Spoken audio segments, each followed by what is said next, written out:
Hello there, metalheads, and welcome to Metal Verbalizer podcast. Now it's time to talk about a band that has put their own spin on classic heavy metal. This is heavy metal, but darker in a way. And this is ToxicRose. The band was formed in Stockholm, Sweden back in 2010, and it didn't take long until they had made an impression on the metal community.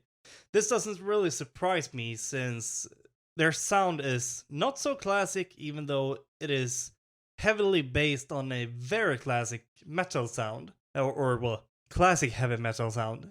They have even had a few hits already, like A Song for the Weak and Set Me Free, which are songs that comes from their self-titled debut EP, which is super impressive if you ask me, to have hits already from your debut release. And both their debut EP and their first full-length album actually did get great reviews worldwide.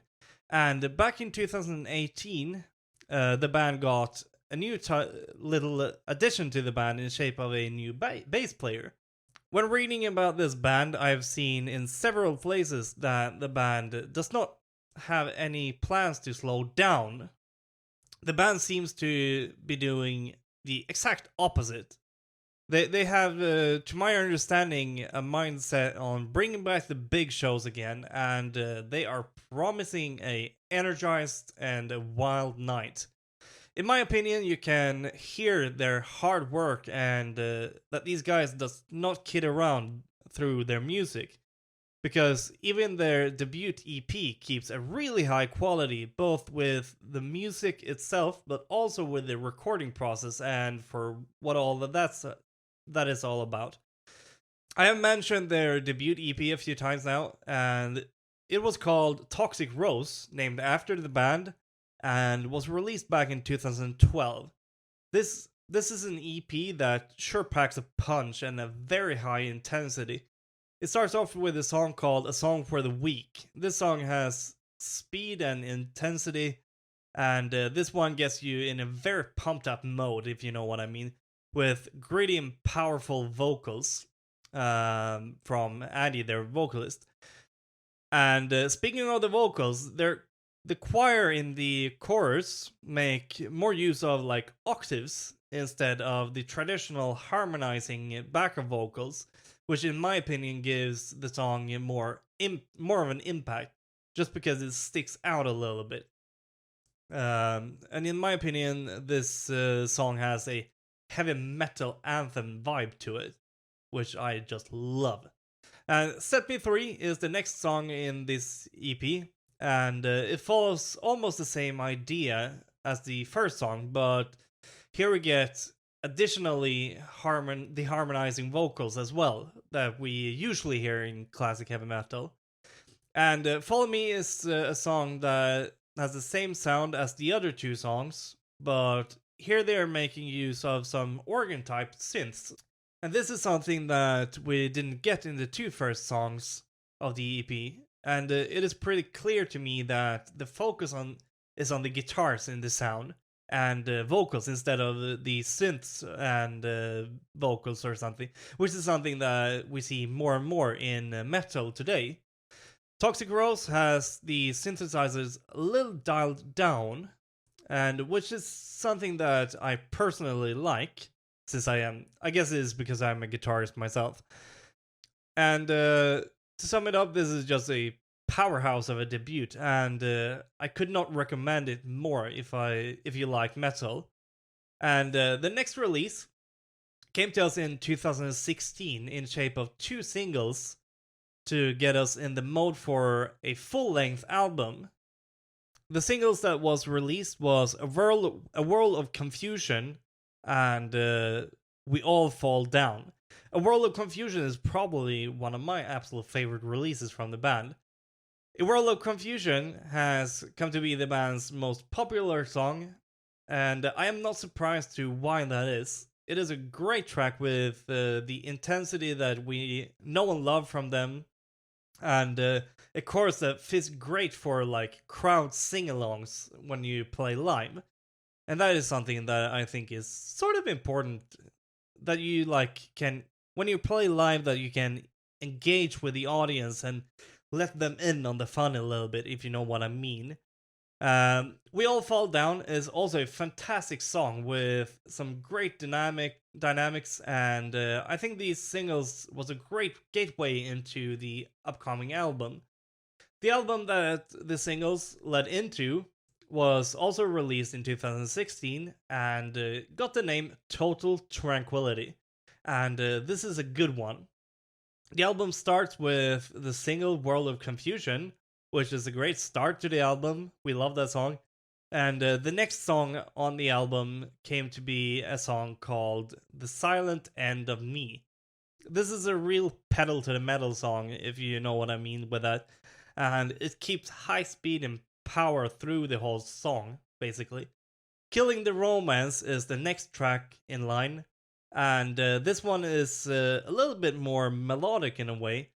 But the most interesting part with this song is that they have an acoustic part that bleeds into half of the solo, which is a very melodic one, and until the electric guitars come back in, and then it gets a little bit more shreddy, if you know what I mean. And this melodic part with the acoustic guitars also comes back in the outro.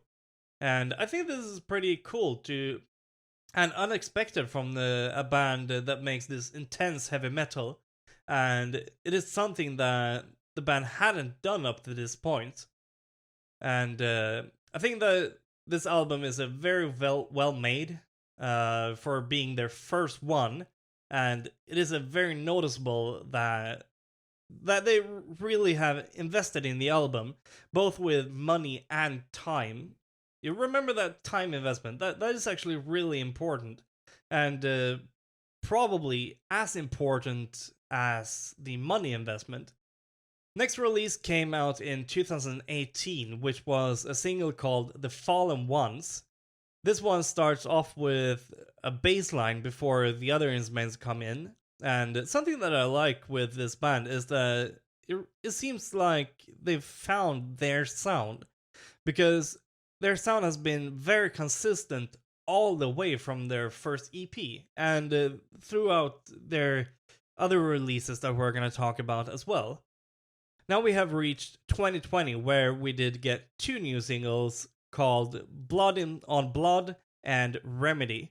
Blood on Blood is just a great heavy metal song that is very guitar and riff based.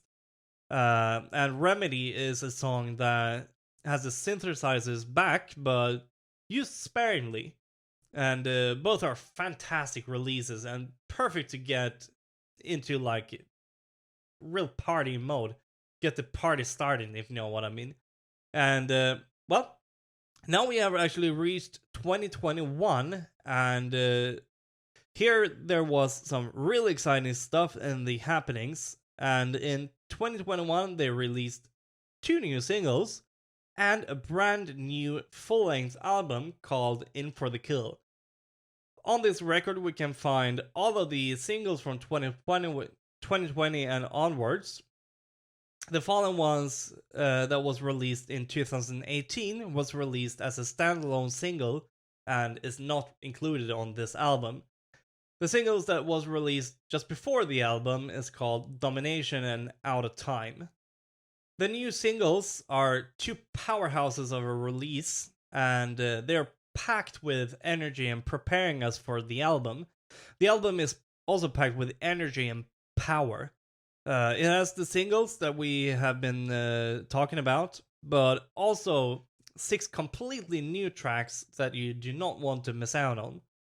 To sum it up, we were talking about earlier that these guys are aiming to bring back the big shows again, and it shows, because the quality of their releases has maintained throughout, like all the way from the beginning. And most likely because of the big investment from the band. And I'm not just talking about money once again here. It is also a big time investment to get this good. And we can also see that the band has found their style when it comes to on-stage clothes, because the band has chosen a more like alternative route with all leather and a ton of spikes and that sort of stuff, and actually a little bit of face paint. When it comes to face paints, they aren't using as much as Kiss maybe, but more like 80s Mötley Crüe, if you know what I mean. What you also can do is to check out the band's YouTube channel, where you can find music videos to a few of their songs, but also a video from when they played at a festival in Sweden called Skogsröjet from 2013, which is pretty early in the band's life. But hey, I think it's time to wrap things up. And if you want to support the band, make sure to follow them on their social media, where you can find out what the band is up to and maybe consider buying their music as well. The music is, to my understanding, available on all digital platforms. And, well, that is the best way to support the band and support the band so that we can get new awesome music from this band in the future. So I can really recommend that. And if you like what we are doing here on Metal Verbalizers, bringing you new fire music from new and or smaller bands, please consider giving us a follow as well to get updates on what we are up to next. Sometimes we are releasing extra episodes where we interview the bands or letting the bands come back on the podcast and tell stories from what has happened on the road with the band. And that is something that you can get updates on and know when we're releasing on our social media. And you don't want to miss it because it's a fun time. But anyways, thanks so much for listening. Hope you like this band. Have a good one. Bye for now.